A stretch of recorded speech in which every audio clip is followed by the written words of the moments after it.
Então, pessoal, aula de hoje, física aplicada, né? Agronomia, nós vamos estudar mais um pouco sobre mecânica dos fluidos, vamos estudar o princípio de Pascal hoje e o princípio de Arquimedes, né? Dois princípios, duas teorias aí importantes para análise de fluidos, né? E com aplicação científica, né? Aplicação dentro, inclusive, de engenharia, né? Muito direta, né? Então a gente utiliza isso praticamente, esses princípios são utilizados quase sempre, quase todos os dias da nossa vida, né? Quando a gente está trabalhando com máquinas, qualquer sistema que utilize prensa hidráulica, né? Ou utilize algum sistema de flutuação, tá? Então, essas teorias aqui servem, inclusive, para a gente fazer análise desses probleminhas aí que eu vou demonstrar hoje, inclusive, na aula, com alguns exemplos, né?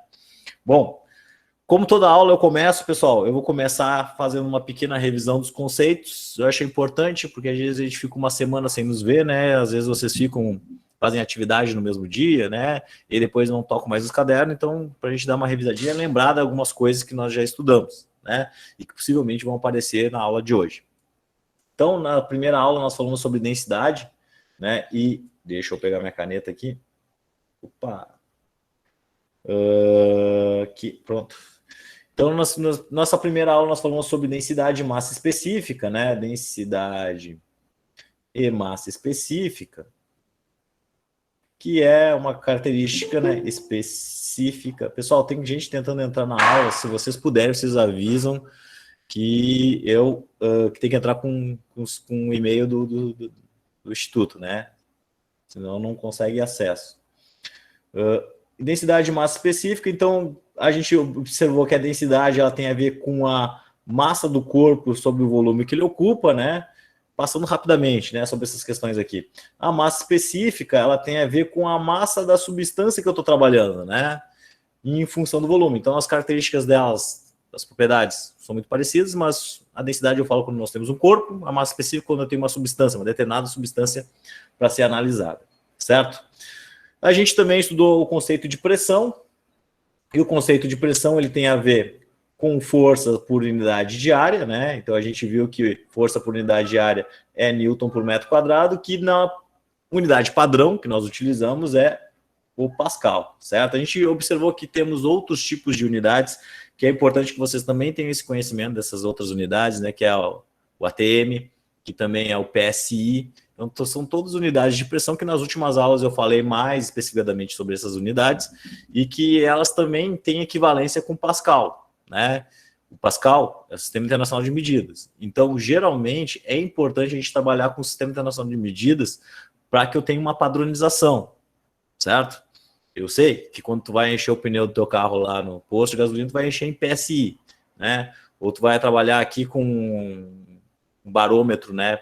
Próximo de casa ali, que trabalha ver a pressão atmosférica, vai trabalhar em ATM, mas na unidade padrão é o Pascal, porque no Pascal a gente tem a força em Newton e as medidas de área em metro quadrado, tá? E isso padroniza para nós obtermos outras características e outras propriedades físicas mais facilmente, tá? A gente, então, estudou a pressão e na última aula, né, a gente viu o Teorema de Stirling. O que era o Teorema de Stirling, né? O Teorema de Stirling, ele nos dava possibilidade de analisar como obter a diferença de pressão entre dois pontos, né? Então a gente poderia obter a diferença de pressão entre dois pontos, por exemplo, um ponto P2 e um ponto P1 aqui de um copo, né? Vamos tentar desenhar um copinho rapidamente aqui, ó. Um copo cheio d'água, né? Eu tenho um ponto aqui em cima, um ponto P1 e um ponto P2 aqui embaixo, né? Eu quero saber a diferença de pressão entre esses dois pontos, né? O Teorema de Stirling me permite, né? Como é que a gente faz essa relação através do cálculo da densidade, vezes a gravidade, vezes a altura envolvida dessa diferença de altura dentro do meu fluido, tá? Então nós temos DGH.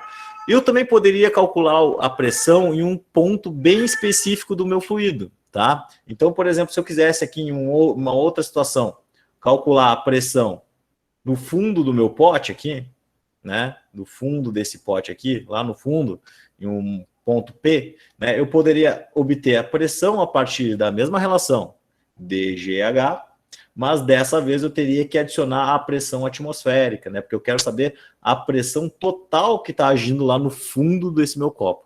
não uma diferença de pressão entre dois pontos, né? Então, o teorema de Stevin me oferecia essas duas ferramentas aí, essas duas possibilidades, né?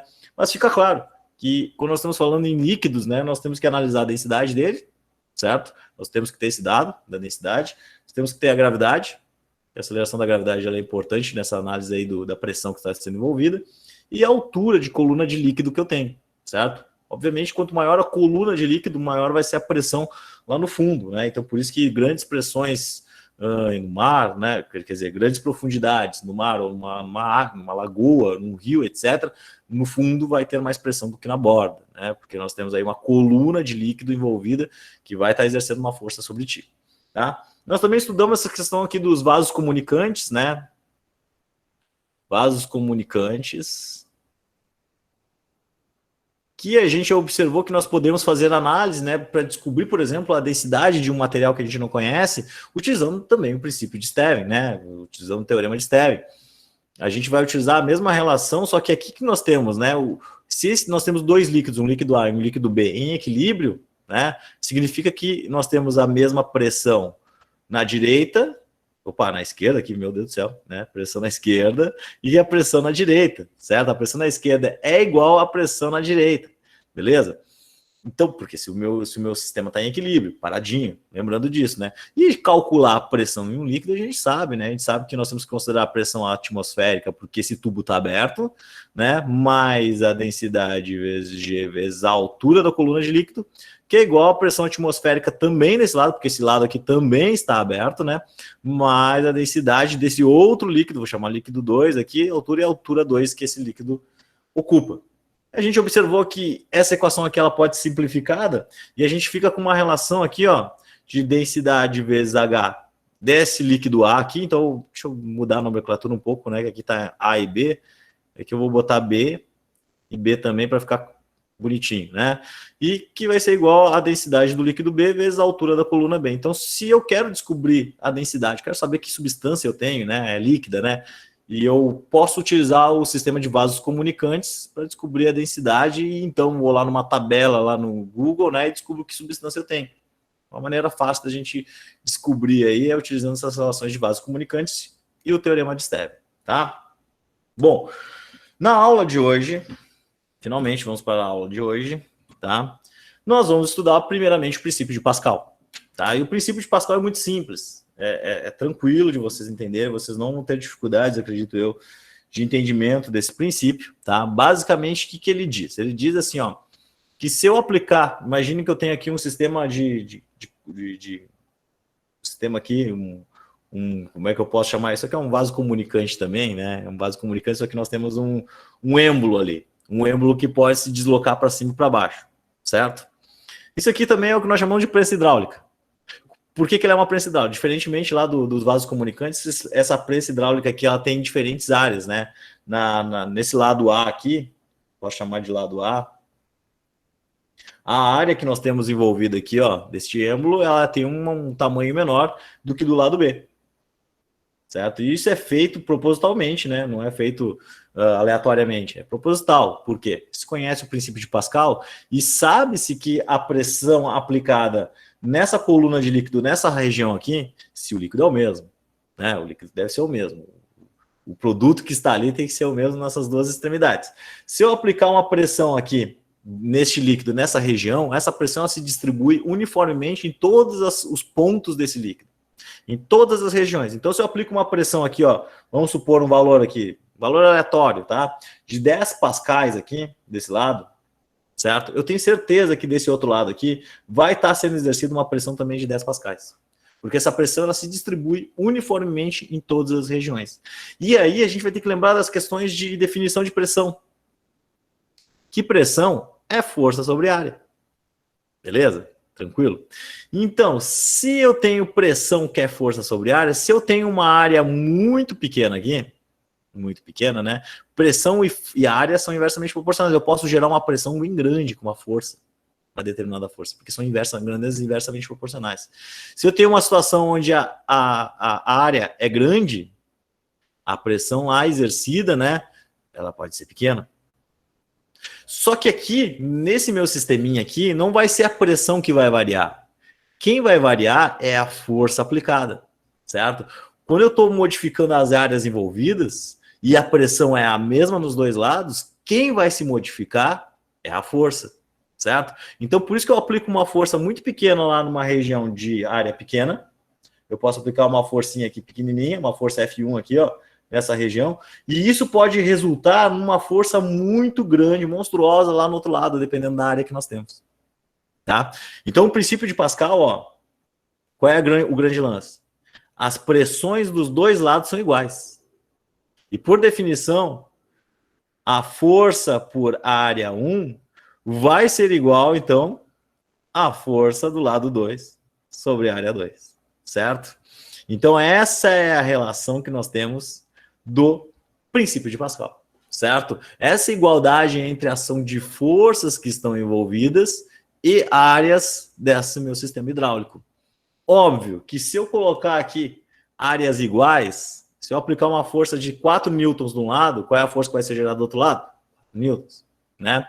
Mas se eu fizer um sistema aqui onde eu estou dobrando a área, certo? Eu dobro a área envolvida. Se eu aplicar uma força de 4 newtons aqui, ó, desse lado, deixa eu pegar um pointer aqui. Se eu aplicar uma força de 4 newtons desse lado aqui, eu estou duplicando a área desse lado, a força envolvida também vai duplicar.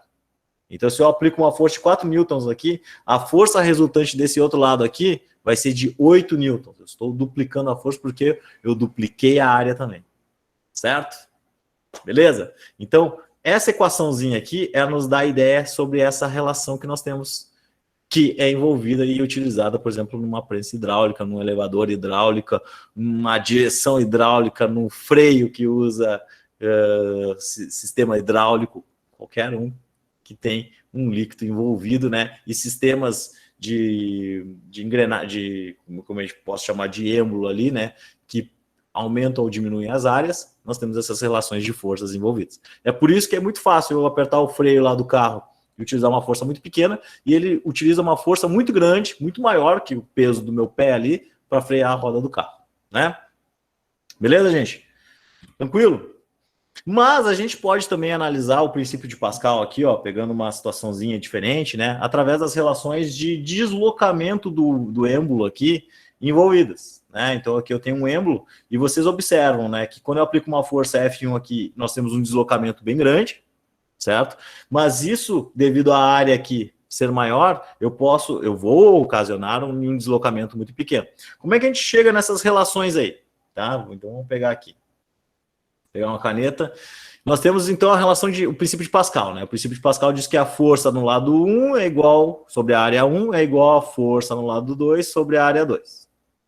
Beleza, né? Isso aqui é o princípio de Pascal, pura e simplesmente. Mas se a gente for pensar, o que é uma área, né?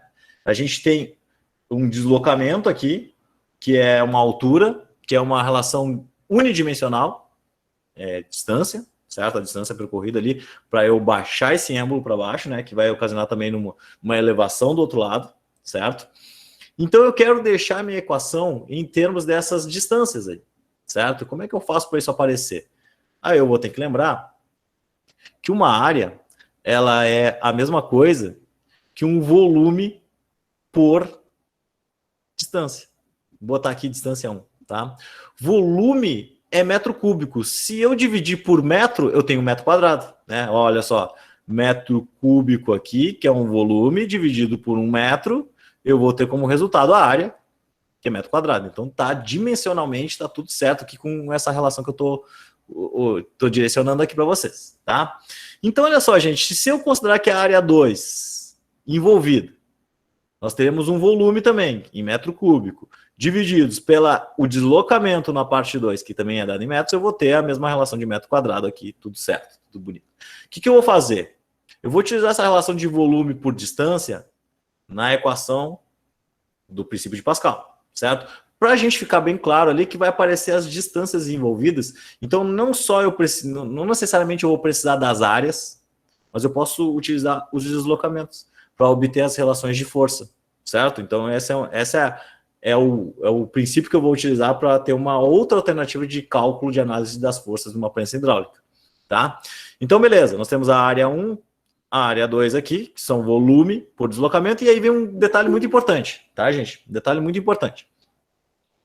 Novamente, tem mais um aluno aí querendo entrar na aula, tá, gente? Eu não consigo sair agora, então avisem ele que ele tem que entrar com e-mail, tá? Se entrar com e-mail, ele consegue entrar sem ou dar ok. Voltando. Então, olha só, pessoal, o volume envolvido aqui, nós temos uma área, nós temos um deslocamento. Aqui nós teremos um volume, certo? Este volume de líquido aqui que foi para baixo é o mesmo volume de líquido que vai fazer esse êmbolo subir aqui para cima. Então, os volumes envolvidos aqui, nesse problema, são iguais. O volume da esquerda é igual ao volume da direita de líquido que está se deslocando. Então, olha só, o que vai acontecer? Força sobre área 1, o que é a área 1? A área 1 é o volume sobre o deslocamento 1. Não se assustem, nós temos uma fração da fração aqui, mas isso aqui não é dificultoso não, gente, tá? É só vocês lembrarem como é que se resolve isso aqui matematicamente. Volume sobre D2, que como a gente observou, os volumes são iguais, certo? Se os volumes são iguais, pessoal, e a gente tem um sistema aqui que está só multiplicando e está só dividindo, o que pode acontecer aqui? Eu posso cancelar esses volumes. Quando eu cancelo, aqui não fica 0, tá? Fica 1. Então, como é que fica a historinha aqui? Fica F1, 1 sobre D1, que é igual a F2, 1 sobre D2. Beleza? O que nós temos? Fração da fração, né? Para quem não lembra, como é que se resolve isso, tá? Nós temos que escrever F1, que multiplica por D1, certo? Porque quando a gente passa esse termo aqui para cima, a gente pode inverter ele, né? A matemática me permite fazer esse processo. Então fica bem fácil da gente visualizar aqui, ó, F sobre D2 sobre 1, certo? Então, a relação de distâncias aqui, finalmente, obtidas, né? Vai ser F1 vezes o deslocamento que a gente fez no êmbolo 1, que é igual a F2 vezes o deslocamento que nós fizemos no êmbolo 2. Certo, gente? Beleza? Então, nós temos duas relações pro teorema de Pascal, para fazer a análise das forças envolvidas. Nós temos essa aqui, que é a primeira, F1 sobre A1, F2 sobre A2, ou em relação aos deslocamentos realizados. Tranquilo, gente? E a partir disso, nós temos inúmeras aplicações aqui, como vocês estão vendo aqui. Nós temos um sistema de freios, né? Numa roda, beleza? Ó, o sistema todo hidráulico, né? Então, ó, nós utilizamos aqui um pistãozinho aqui, quando a gente aciona o freio aqui, nós temos um pistão com uma área pequena, um êmbolozinho com uma área pequena, né? E, obviamente, isso aqui é utilizado lá para frear o meu sistema lá da roda, onde nós vamos ter uma área maior de contato, né? Uma área maior, ou seja, a força envolvida lá na roda do pneu vai ser muito maior, certo? Aqui está o cilindrão envolvido, beleza? Então, o sistema de forças, eu aplico uma forcinha aqui no pedal e aplico uma força gigante lá nas rodas do meu pneu. A mesma coisa aqui, ó, para levar um carro, né? Subir ele para cima, né? A mesma coisa, né? Eu quero executar uma força pequena. Esse aqui é um sistema aqui com três cilindros, né? Mas os principais é esse aqui onde eu vou executar a força, né? Esse aqui que eu vou executar a força e esse aqui que vai elevar o meu carro. Esse aqui é apenas um reservatório de líquido, né? Onde eu posso preencher mais quando está faltando.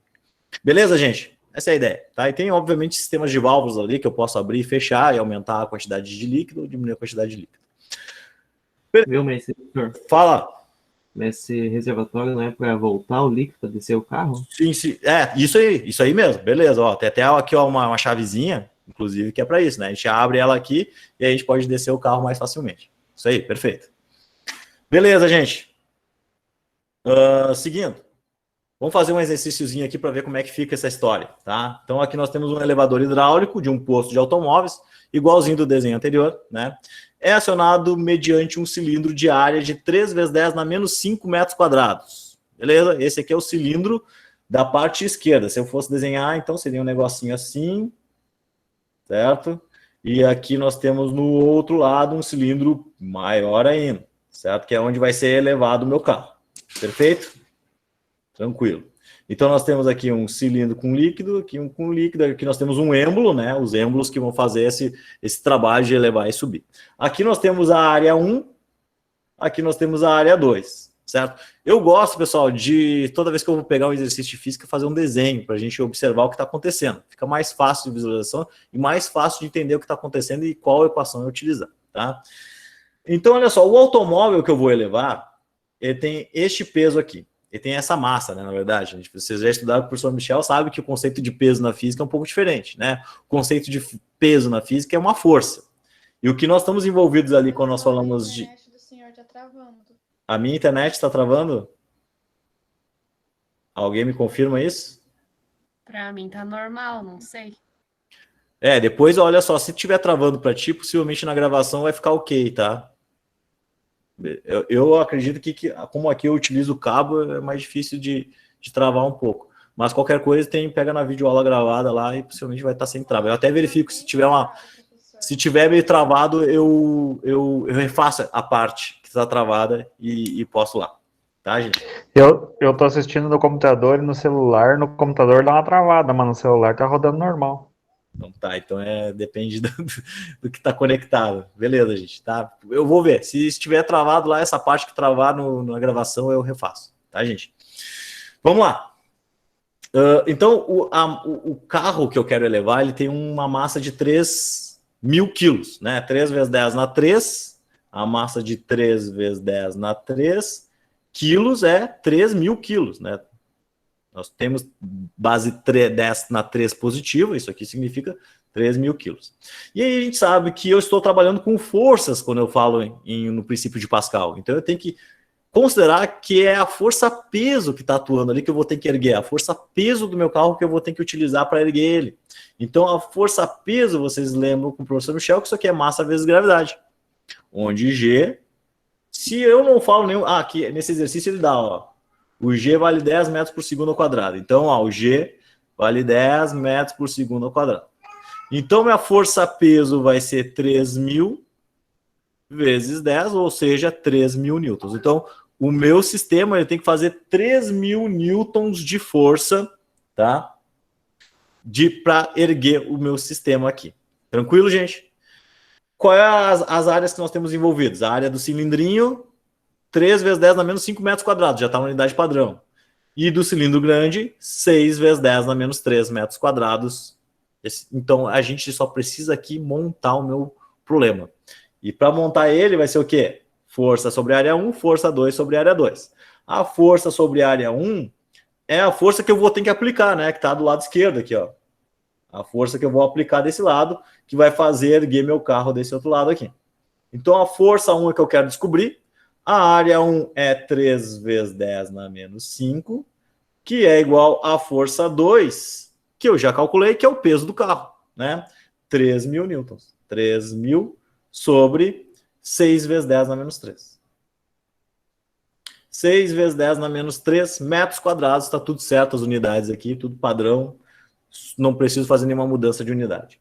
Então, olha só, gente, o que eu faço aqui? Eu tenho um sistema de igualdades aqui com fração.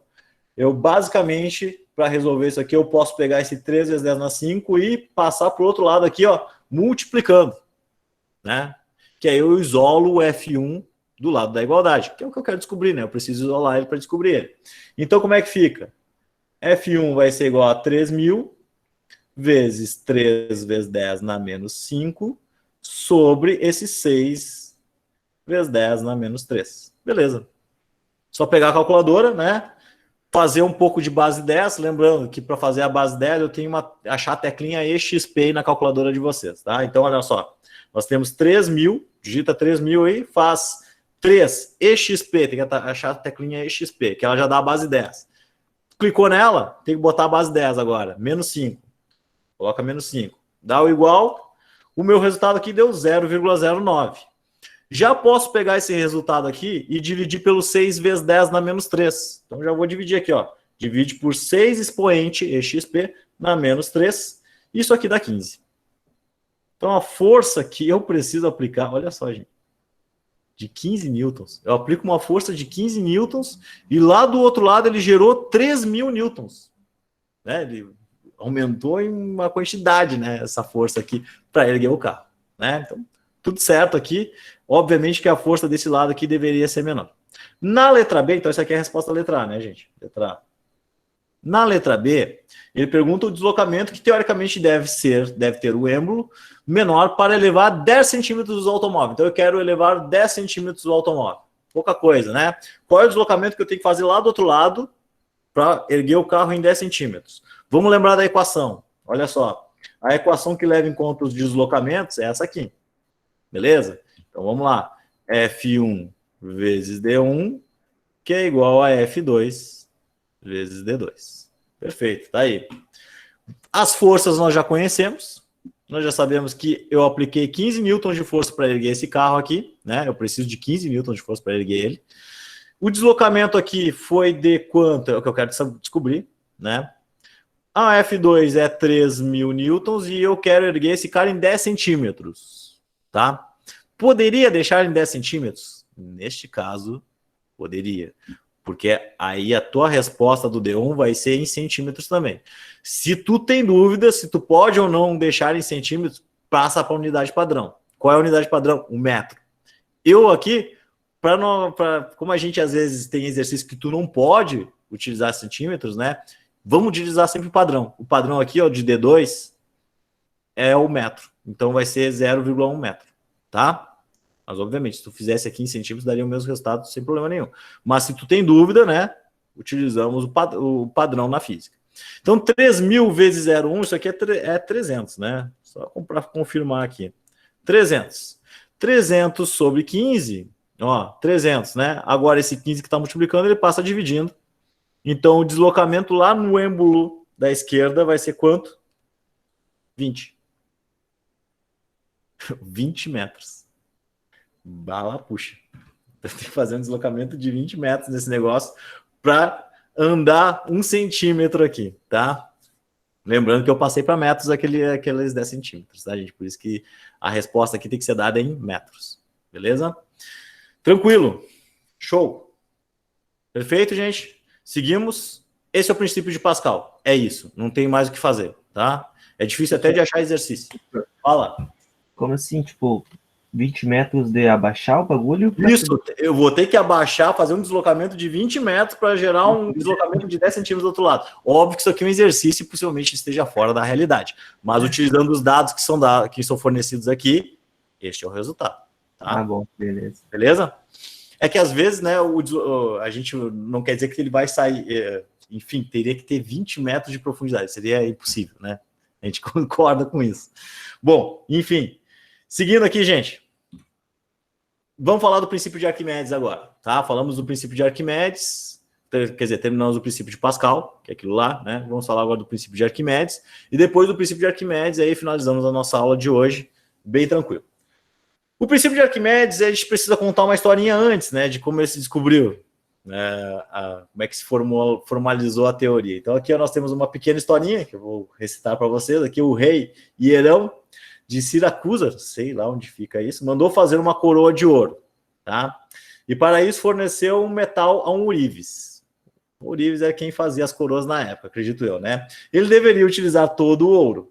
Pronto, a coroa, o rei começou a desconfiar da honestidade do artesão, pois ouviu boatos de que o ourives substituiria parte do ouro por prata. Então ele não faria a coroa totalmente de ouro, ele colocaria algumas partes de prata ali, né? Achando que o rei nunca veria, né? Porque no todo seria de ouro, mas algumas partes ele colocou prata para pegar um pouquinho do ouro, né? Sabe como é que é o ser humano? O ser humano é terrível.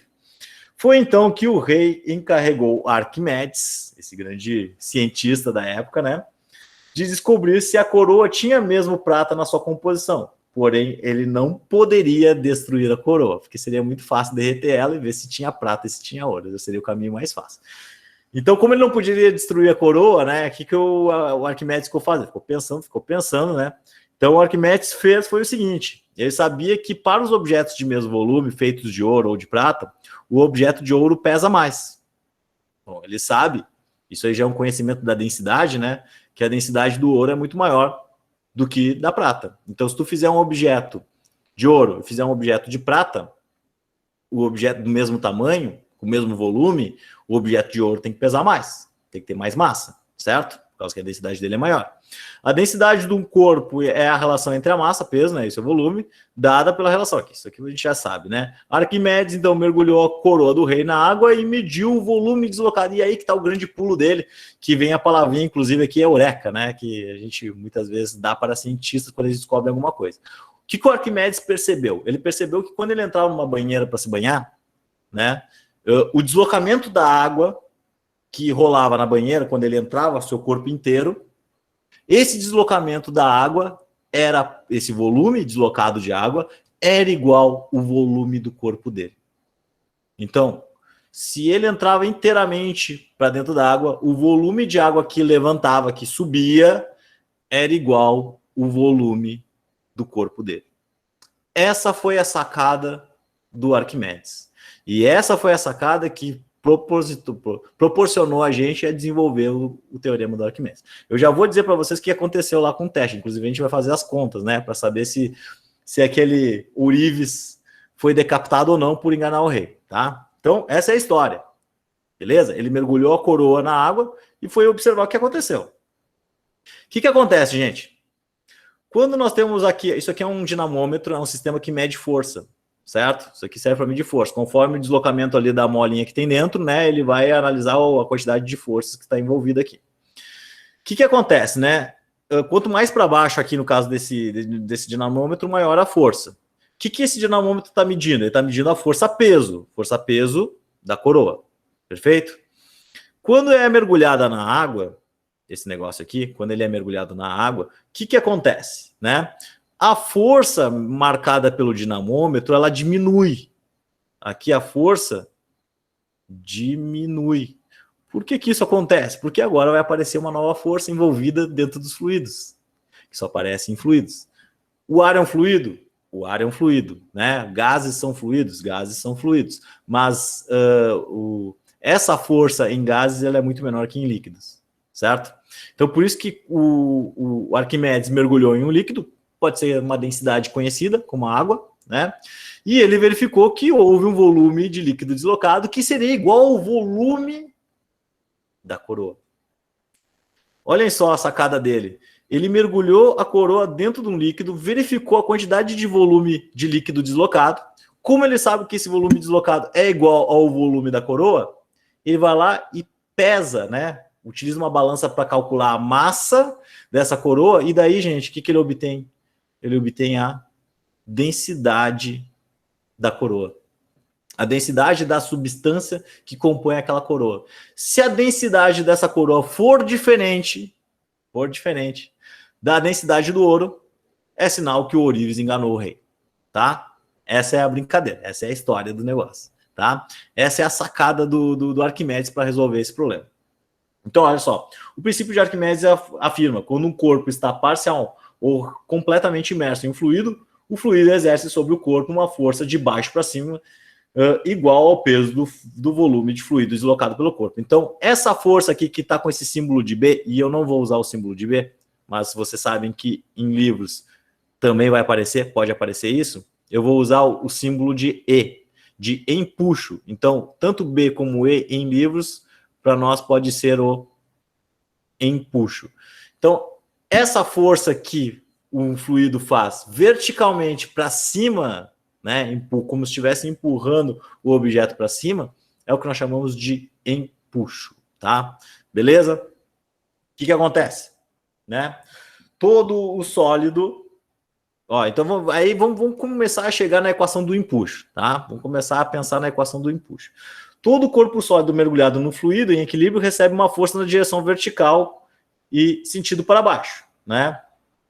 Esse sentido de baixo para cima, de baixo para cima, que é o empuxo, né? O empuxo tem essa direção, sempre vertical e para cima. Então a gente já pode colocar aqui, que o empuxo, ele é sempre vertical, é uma força que tem a direção vertical e o sentido para cima, tá? E para cima. Então esse é o menino empuxo. O que acontece? Se eu tenho um bloquinho aqui, olha só esse bloco, que está imerso, totalmente imerso dentro da água, o que significa? Significa que nós temos duas forças agindo aqui, para ele se manter em equilíbrio. Quem são essas duas forças? A força peso, tá? Que eu vou escrever aqui, botar a força da gravidade, mas eu não gosto desse conceito de força da gravidade. Força peso, e nós temos aqui empurrando para cima o empuxo. Se esse bloquinho não vai para cima nem vai para baixo, significa que a força de empuxo é igual à força peso envolvida. Tá? Essa é a condição para um corpo se manter em equilíbrio dentro de um líquido. Então, você já pode imaginar o que nós precisamos fazer para equilibrar um navio na água. Né? Nós precisamos que a força de puxo que atua sobre ele seja igual, no mínimo, ao valor da força-peso. Mas vamos pegar aqui algumas relações, tá, gente? Força-peso a gente sabe que é massa vezes gravidade. Mas medir massa de líquidos às vezes não é muito trivial, né? Colher um líquido e medir a massa, né? O que é mais trivial? A gente saber que aquele líquido, por exemplo, pode ser uma água e saber a densidade dele, certo? Saber a densidade dele, a gente pode analisar, então, o volume que ele desloca, que é a consideração do Arquimedes, né? Então, olha só, a gente sabe que massa, lá pela relação de densidade, ó, massa sobre volume, perfeito? Então, se eu quero escrever a massa, eu vou escrever isso aqui em termos da densidade vezes volume. Só que presta atenção, gente. No empuxo, então aqui, ó, o empuxo é igual a peso. Peso é igual a massa vezes gravidade. Então, ó, eu vou substituir a massa por densidade vezes volume vezes gravidade. E essa vai ser a minha equação do empuxo. Coisas que eu posso analisar aqui. Questão importante, gente. Esse cara aqui, a densidade, é a densidade do líquido, não do objeto que eu estou colocando ali. Importante, tá? E o volume é o volume deslocado de líquido, tá? Então, olha só. Essa densidade é a densidade do líquido. Porque lembrando que essa força aparece no fluido, tá? Do líquido. Tem origem, né, no fluido. E o volume é o volume de líquido deslocado. Volume de líquido deslocado. Gente, então, toda vez que eu vou analisar um empuxo, eu preciso saber qual é o volume que foi deslocado de líquido. Se o meu cubo está totalmente dentro do líquido, beleza. Então, o volume é o volume do cubo, né? O volume de líquido que eu desloquei é o volume do cubo. Se esse cubo está parcialmente submerso, ou seja, só uma parte dele está submersa, o empuxo é calculado em termos só do volume que está embaixo d'água. Aquele volume que está em cima d'água, eu não uso para calcular o empuxo. Então, isso aí é uma coisa que vocês precisam estar atentos nos exercícios, né? Porque se está totalmente submerso, beleza, é o volume do objeto. Agora, se está parcialmente submerso, como por exemplo um navio, geralmente fica, né? O que a gente quer, que ele fique parcialmente submerso. Só a parte do casco ali de baixo, uma parte dele fique submersa. E o empuxo tem que atuar ali, para equilibrar as forças e deixar ele sobre a água, né? Então, essa é a ideia, certo? É o volume de líquido deslocado que está submerso. Dito isso, essa é a equação do empuxo. E empuxo é força. Então, a unidade desse negócio aqui, gente, é Newton, tá? A gente calcula empuxo em newtons. Tranquilo, gente? Seguimos, então. Vamos fazer aqui, ó, o exemplo do Arquimedes, tá? Vamos ver se realmente foi enganado o nosso rei, tá? Se o rei foi enganado. Então, olha só, segundo a lenda, de acordo com a tradição, Arquimedes foi convidado a determinar papapá, nessa historinha que a gente já ouviu falar, né? Segundo a lenda, ele resolveu esse problema pesando a coroa primeiro, no ar. Então, ele foi lá e pesou a coroa, tá? Suponha que a leitura da balança seja de 7,84 newtons. O que é isso aqui? Isso aqui é a força-peso. 7,84 newtons, tá? Quando isso aqui no ar, sem fluido, tá? Quer dizer, o ar é um fluido, mas não um fluido líquido, né? Que seria água. E depois ele pesou com o líquido e o peso deu 6,84 newtons, certo? Então, isso aqui depois com o fluido. Beleza. O que Arquimedes disse ao rei? Eu já vou colocar aqui, como eu sei que ele pesou na água, a gente sabe que a densidade da água é aquele valor padrão, ela vale 1 vezes 10 na 3 quilogramas por metro cúbico, né? Ou 1.000 quilogramas por metro cúbico, né? Essa é a densidade da água. Tranquilo, né? O que mais que a gente sabe aqui? A gente sabe que G é a gravidade, e aqui eu vou usar o valor da gravidade ideal, tá? Eu vou usar o valor de 9,8 aqui, para ter os resultados mais corretos, Perfeito? Não vou arredondar aqui o valor para 10. De posse disso, o que vai acontecer? Olha só, eu vou voltar na figurinha lá da coroa. Quais as forças que nós temos atuando aqui? Ó? Nós temos a força de tração do cabo aqui, que está puxando, certo? E é essa força que faz a leitura aqui. Nós temos a força peso aqui atuando para baixo, e nós temos a força de empuxo que empurra ela para cima aqui. Então nós temos duas forças atuando verticalmente para cima e uma força atuando para baixo. Se esse negócio está em equilíbrio, a gente vai lembrar da primeira lei de Newton, espero que vocês lembrem, que se eu somar todas as forças envolvidas, isso aqui é igual a zero. Então nós temos a força de tração, então nós vamos somar todas as forças e vamos igualar a zero. Nós temos a força de tração, nós temos a força de empuxo, que está atuando na mesma direção, por isso que elas se somam, menos a força peso. Isso aqui é igual a zero, tá? Então, olha só, gente. Qual foi a leitura no ar? Quando estava no ar, isso significa que ele tinha uma força de 7,84 e esse seria o peso da coroa, né? Porque quando a gente está medindo no ar, a gente está medindo ali o peso, a força-peso da coroa no ar. Então, aqui nós temos um valor de 7,84. Este valor aqui é quando ele está dentro do fluido, certo? É a força de tração ali quando ele colocou dentro do fluido. Então, qual que vai ser o valor do empuxo? O empuxo vai ser igual a peso, ó, o peso passa para o outro lado, passa positivo, menos tração. Então, o meu empuxo vai valer quanto? 7,84 menos 6,84. Então, isso aqui vai dar um valor de empuxo de 1 newton. Então, a água exerceu ali sobre a minha coroa uma força de 1 newton. Beleza? O que eu preciso para saber se é ouro mesmo, né? Eu preciso, para saber se é ouro, calcular o volume. Porque se eu sei a massa da coroa, divido pelo volume, eu descubro a densidade do objeto. Então, vamos lá, ó. DG volume, né? DG volume. Não esqueço, não confundo com o Sterling, né? Isso aqui é a densidade do líquido, volume do líquido, deslocado, né? Vezes G. Então, o empuxo eu conheço, vale 1 newton. A densidade da água eu conheço, vale 1 vezes 10 na 3. O G eu conheço, vale 9,8. Falta o volume, que é o que eu quero descobrir. Qual é o volume da minha coroa? Vai ser esse 1 divididos por 9,8 vezes 1 vezes 10 na 3. 9,8 vezes 1 expoente na 3, 9.800. Nem precisava ter feito essa conta, né? 9.000. Opa, deixa eu escrever aqui direitinho. 9.800. Então, o volume da coroa vai ser 1 dividido por 9.800.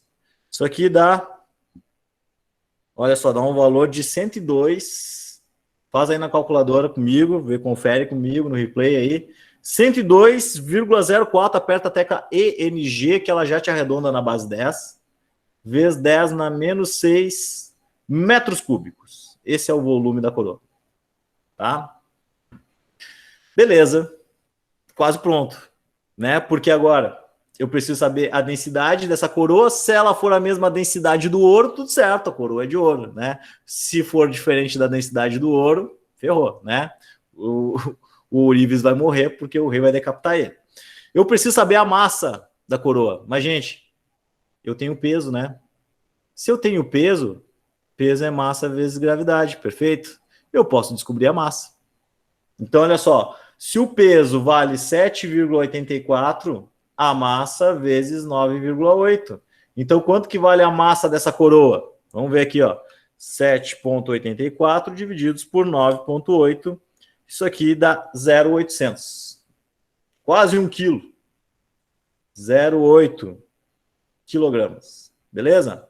Então, essa é a massa da minha coroa. Agora que vem a questão, né? Densidade. Massa sobre volume. 0,8 sobre este volume aqui, que foi o volume de líquido deslocado. 102,04 vezes 10 na menos 6. Faz a conta na calculadora aí, vê quanto tu acha. 0,8 divididos por 102,04 EXP na menos 6. Isso aqui, gente, dá 7, tem que dar aí para vocês, hein? 7,84 vezes 10 na 3 quilogramas por metro cúbico. Essa é a densidade da coroa do rei. Você sabe qual é a densidade do ouro? Deixa eu ver aqui, eu anotei em algum lugar aqui a densidade do ouro. Tá aqui, ó. A densidade do ouro, gente, ela vale 19,3 vezes 10 na 3. Ou seja, o meu amigo Ourives, que fez a coroa do rei, tá ferrado, né? Porque ele enganou o rei. Ele botou outros materiais ali que acabou diminuindo, deixou a coroa mais leve, tá? Tranquilo? Utilizei o princípio de Arquimedes para resolver esse problema, tá? Foi o que o Arquimedes fez na época. Vou fazer mais alguns exercícios com vocês, porque esse é o princípio, tá, gente? Então, o princípio de Arquimedes basicamente é isso, é a gente ficar analisando aqui os sistemas, tá? Saber que quando está dentro do fluido nós temos o empuxo. E aí nós temos que considerar mais essa força. E essa força ela é proporcional à densidade, a G, e ao volume de líquido deslocado. Então aqui nos próximos 15 minutos aqui, que eu tenho de aula, acredito que até um pouco menos, eu vou resolver mais alguns exercícios com vocês. E é isso, tá? E é isso aí. Bom, vamos lá. Então aguentem mais um pouquinho aí. Esse exercício é o seguinte, olha só. Uma estátua de ouro de 15 quilos. Então a massa dela, ó, novamente. Colhe os dados aí. Colhe os dados do ladinho ali, escreve eles para ficar bonitinho, tá? Eu já coloquei aqui, ó, a densidade a massa ou massa específica, né? Sabe que densidade e massa específica equivalem, enfim. Então, só quando eu fizer uma pergunta muito específica, né? Se eu estou falando de substância, estou falando de corpo. Senão vocês podem escrever tanto densidade como massa específica, tá tudo certo. Então, a massa específica do ouro eu já anotei aqui para vocês, porque a gente está falando de uma estátua de ouro, que é 19,3 vezes 10 na 3 quilogramas por metro cúbico, né? Essa é a densidade do ouro. Está sendo içada de um navio submerso. Qual é a tensão no cabo de sustentação quando a estátua está em repouso? Então, gente, olha só. Quais são as forças envolvidas aqui? Tem até o esqueminha aqui do lado, ó. Nós temos a tração, que puxa para cima, vertical e para cima. Nós temos aqui o empuxo, que é o fluido ajudando a empurrar também. Então, nós temos aqui, ó, o empuxo envolvido. E nós temos a força-peso desse sisteminha, força-peso, tá? Que aqui eu já tenho até o resultado, mas é fácil da gente calcular, porque a gente sabe que peso é massa vezes gravidade. Então, o peso aqui, ó, vai ser esses 15 quilos vezes 9,8. Aqui vamos usar 9,8 para chegar naquele valor ali. Então, ó, 15 vezes 9,8, isso aqui é 147. Os meus 147 que tem escrito aqui. 147 newtons de força, tá? A primeira pergunta é, qual é a tensão do cabo? Né? Qual é a tensão do cabo quando ele está completamente submerso, tá? Beleza. Então, olha só, como é que a gente vai fazer essa brincadeira aqui? A tração no cabo, né, mais um empuxo, menos o peso, tem que ser igual a zero para esse negócio aqui ficar em equilíbrio. Perfeito? Eu já coloquei a densidade do ouro ali, porque se a estátua está no fundo do mar, ela está com todo o seu volume lá dentro. Então, com a densidade e com a massa dele, eu posso descobrir o volume deslocado. O volume deslocado de líquido, que é o que eu preciso para calcular o empuxo, vocês sabem que a gente pode obter a partir do cálculo da densidade, ó, massa sobre volume. Então, ó, o volume vai ser a massa sobre densidade. Então, qual vai ser o volume da estátua e possivelmente o volume de líquido deslocado? Vai ser 15 quilos divididos pela densidade, que é esse 19,3 aqui, vezes 10 na 3. Vezes 10 na 3, tá? Então, ó, quanto que nós temos de volume aqui? 15 divididos por 19,3 expoente na 3. Isso aqui dá um volume de 777,2 vezes 10 na menos 6 metros cúbicos. Tá? Então, esse é o volume da estátua, que está lá embaixo, que é feita de ouro, está sendo içada, né? E esse é o volume de líquido que ela desloca também. Então, de posse dessa informação, eu posso calcular aqui, ó, o empuxo. Porque o empuxo é densidade vezes G vezes o volume deslocado. Então, o meu empuxo vai ser a densidade, está ali, ó, 19,3 vezes 10 na 3, vezes 9,8 vezes o volume deslocado 777 vezes 10 na menos 6 metros cúbicos. Professor, Então, mas a densidade não é do líquido? isso, desculpa, exatamente. Olha só, muito obrigado, muito obrigado. Eu já estava pensando aqui, meu Deus, mas vai dar um erro aqui. Exatamente. E se o líquido é a água, meus queridos? Qual é a densidade? 1 vezes 10 na 13. Muito obrigado, já ia cometer uma gafe aqui. 1 vezes 10 na 13. Então, ó, o empuxo vai ser 1 vezes 10 na 13. Desculpa, gente, a densidade ali é do líquido, tá? Então, ó, 1 vezes 10 na 13, 1 expoente na 13, vezes 9,8 vezes 777,2 expoente na menos 6. Isso aqui dá 7,6 newtons de força. Então, o empuxo vale 7,6 newtons de força. Agora, a gente pode utilizar a equação da força aqui, ó, da primeira lei de Newton, né? Que é a força mínima que esse cabo tem que te fazer para tracionar, né? E erguer essa estátua para cima. Então, a tração vai ser mais 7,6, que é o empuxo, menos o peso, que vale 147, que é igual a zero. Então, qual é a tração envolvida? Faz aí 147 menos 7,6, isso aqui dá 139,4. Então, aqui vai ser, ó, vai ficar menos, né? 139,4, fazer mais uma linha aqui. Então, ó, igual a zero. Então, a tração vai ser igual a 139 positivo, 4 newtons, que é a força que o cabo tem que fazer para erguer essa estátua lá de baixo, tá? Bom, gente, beleza. Aí a segunda pergunta então essa é a força que tem que fazer dentro da água. E a gente sabe que dentro da água as coisas ficam mais leves, né? Então, ó, tração de 139,4 newtons. Essa é a letra A. Na letra B, ele pergunta qual é a força de tração que o cabo tem que fazer se não tem líquido, se não tem empuxo. Gente, se não tem empuxo, a força de tração que eu tenho que fazer é igual a força-peso. Ou seja, fora da água, a força de tração tem que ser os 147 newtons. Para eu conseguir erguer esse negócio, não preciso nem fazer conta, tá? Eu tenho que erguer o peso, beleza? Quando eu estou dentro da água, não, aí a história é diferente, aí eu tenho que ver qual é o empuxo envolvido, tá? Essa é a brincadeira. Fazer mais um exercício aqui, gente, tá? Nos próximos 8 minutos que nós temos. Esse aqui é um exercício aqui, ó, mais... Vamos ver se vocês conseguem compreender aqui as coisas envolvidas, tá? Então, olha só. Nós temos um sistema, tá? Que eu acho que vocês não estão vendo, mas é um cubinho, tá? É um cubinho aqui. E esse... aqui está a margem dele, tá? Aqui para baixo é água e aqui é ar. E aqui essa figurinha aqui não está tão boa, né? Aqui é óleo e aqui é ar, tá? Tranquilo, beleza, né? Deixa eu botar os acentos aqui para o professor de português não me pegar depois. Então, olha só. Um sólido flutua em água com 1/8 do seu volume imerso.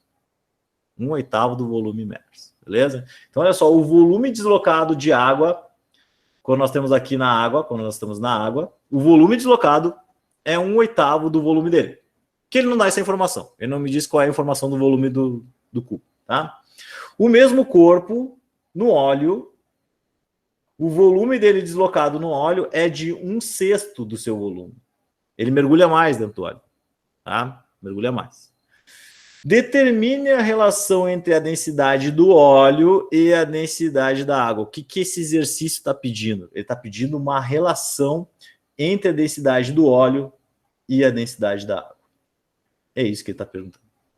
Certo? O que eu preciso fazer nessas duas questões aqui, para obter essa relação aqui? Eu tenho que saber que o empuxo na água ali, quando a gente está mergulhando 1/8, é suficiente para equilibrar a força-peso. Tá? Então, esse empuxo na água ali, ó, quando mergulha 1/8, já é suficiente, já equilibrou o peso do corpo e já ficou flutuando ali. No óleo, o empuxo no óleo ali também vai ser igual ao valor da força-peso. Porque quando eu mergulho no óleo, em outro líquido, ele afunda mais, mas essa quantidade de líquido que ele desloca ali ao afundar mais já é suficiente para equilibrar o peso dele. Tá? Então, nessas duas condições aqui, nós temos o equilíbrio do peso. Então, tanto o cálculo do empuxo na água é igual ao peso, como o no óleo é igual ao peso, então eu posso igualar o empuxo na água ao empuxo no óleo, porque os dois igualam a força-peso do mesmo cubo. Beleza? Essa é o raciocínio que vocês têm que fazer para obter aquelas relações entre as densidades. Tá? Como é que vai ficar a historinha agora? O que é empuxo? Densidade G vezes volume deslocado. Perfeito? Tranquilo, né? O V é o volume do cubo. Tá? Esse aqui é o volume do cubo que eu coloquei ali. Sei lá, que não é um cubo, né? Isso aqui parece um objeto qualquer. Vou até escrever aqui o objeto, porque não é um cubo. Um objeto. Tá? Então, este é o volume do objeto. Na primeira situação, ele mergulhou 1/8 do seu volume. Na segunda situação, 1/6 do seu volume. A gente sabe que o empuxo é dado por isso. Certo? Então, ali, ó, para o empuxo na água, eu vou ter a densidade da água, vezes G, vezes o volume de líquido deslocado. Quanto que foi o volume de líquido deslocado? Foi 1/8 do seu volume. 1/8 de V. Na segunda parte ali, com o empuxo no óleo, vai ser a densidade do óleo vezes G, vezes agora 1/6 do seu volume. O que eu preciso obter para resolver esse exercício? Eu preciso dessa relação. Densidade do óleo e densidade da água. Mas olha só, se vocês têm um pouquinho de visão matemática aqui, que eu sei que vocês têm. Tá todo mundo multiplicando aqui. Tá todo mundo multiplicando aqui. Eu poderia passar esse G dividindo, eu ficaria G sobre G. Logo, eu posso cortar esse G com esse G. Esse volume desse objeto, ele também aparece desse outro lado aqui, ó. 1/8 multiplicando ele e 1/6 multiplicando ele. Mas é o mesmo volume, é o mesmo cubo. Certo? Então, este V que aparece aqui, eu posso também cortar com este V daqui. Porque tá todo mundo multiplicando. Se tivesse uma soma ou uma subtração, gente, ferrou. Não dá para fazer ali, tá? Teria que fazer outro artifício matemático. Mas como a minha consideração inicial já era essa, fica fácil, né? Ó, o que sobrou para nós aqui? Vamos ver. A densidade da água é vezes 1/8, que é o que sobrou, é igual à densidade do óleo vezes 1/6. O que eu preciso? Dessa relação, né? Então, eu vou pegar a densidade da água, vou passar dividindo, e esse 1/6 eu vou passar lá para o outro lado da equação. O que acontece? Eu fico com densidade do óleo sobre densidade da água, que é igual. Aqui desse lado da igualdade, ó, ficou 1/8, que eu não mexi. E esse aqui, ó, esse 1/6 eu passo para o outro lado da igualdade. Mas quando ele passa para o outro lado, lembrem? Ele passa invertendo. Se ele passa invertendo, eu fico com 6 sobre 1. Desse lado aqui. O que acontece? Densidade do óleo sobre densidade da água é igual a 6 sobre 8. Então, facilmente vocês obtêm na calculadora aí que a relação entre a densidade do óleo e a densidade da água vai ser 6 dividido por 8, que é 0,75. Então, essa é a resposta do meu exercício. 0,75. Perfeito? Isso aqui, ó, tinha que partir do princípio de pensar no exercício. Isso é importante nos exercícios físicos. Ó, o que está acontecendo aqui? Vamos dar uma olhada aí com mais carinho. Ah, aqui, ó, o volume deslocou, foi 1/8. Ali o volume deslocou 1/6, mas é o mesmo volume. O Vzão ali, ó, o V que eu considero, né, não é o mesmo volume deslocado, mas o V que eu considero aqui, ó, é o mesmo. Certo? Beleza, gente? Então, olha só. Tarefinhas, tá? Tarefinhas aí para semana. Esse aqui, ó, é um exercício que nós temos um objeto que está parcialmente imerso, submerso, tá? E tem as informações aqui. Ele pede a densidade do cilindro, a intensidade da força F. Leiam bem o exercício, qualquer coisa me perguntem, tá? Se pintar a dúvida. Mais um exercício aqui, ó. Opa. Um exercício também, ó. Aqui tem um fluido, não tá aparecendo bem, tá, gente? Aqui, ó, é sem fluido. Na figura A é sem fluido, na figura B tem um fluido, ele está submerso no fluido. Aqui equilibrou com 1,5 quilos. Aqui equilibrou com 1 quilo, porque agora tem um fluido e tem o empuxo envolvido ali, certo? O que mais? Mais aqui um bloco de madeira abandonado aqui no líquido, né? Verifica se o bloco tem até passar a flutuar em repouso. Aqui, ó, aí faz essas perguntinhas aqui, é um exercício também mais tranquilo, Acredito que vocês não terão dificuldades, tá? Se vocês novamente tiverem dúvidas, podem perguntar comigo. Aqui tem as densidades de alguns materiais, as massas específicas, né? De alguns materiais. E para finalizar aqui, um exercício sobre Teorema de Pascal, né? Princípio de Pascal, tá? Para erguer ali aquele carro ali. Esse exercício está perguntando qual é a pressão, tá? Que eu preciso usar aí para fazer essa força para erguer aquele carro ali. Tranquilo, gente? É isso. Por hoje é só. Vou postar esse material